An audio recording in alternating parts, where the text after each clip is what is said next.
नमस्कार दोस्तों, कृषि बिल के बारे में तो आपने जरूर सुना होगा, जो कि अभी बहुत ज़्यादा चर्चा में है।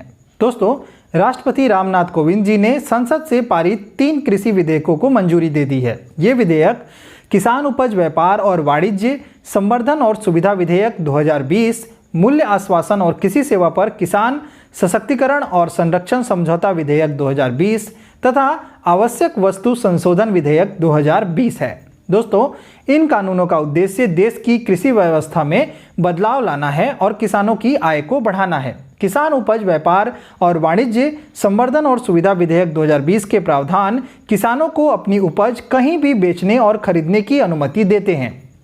इसके तहत किसान अपने फसल को कहीं भी उपजा सकते हैं और कहीं भी बेच सकते हैं या फिर कहीं से भी खरीद सकते हैं।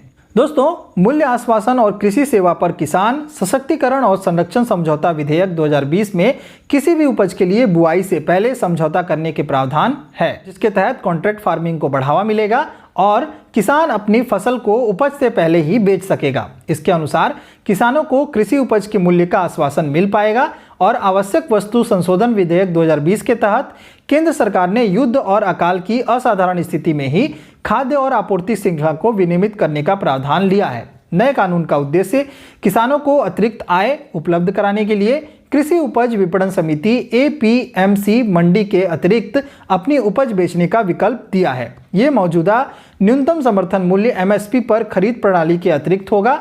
इसमें किसानों की आय में स्थिरता आएगी। इन कानूनों से ऐसा माहौल तैयार होगा जिससे कि किसान और व्यापारियों को अपनी कृषि उपज खरीदने और बेचने की आज़ादी मिलेगी। इससे किसानों को अधिक विकल्प उपलब्ध होंगे और उनकी बाजार लागत भी घटेगी। दोस्तों, इन प्रावधानों से किसानों को अपनी उपज के बेहतर दाम मिल पाएंगे, ऐसा सरकार का कहना है।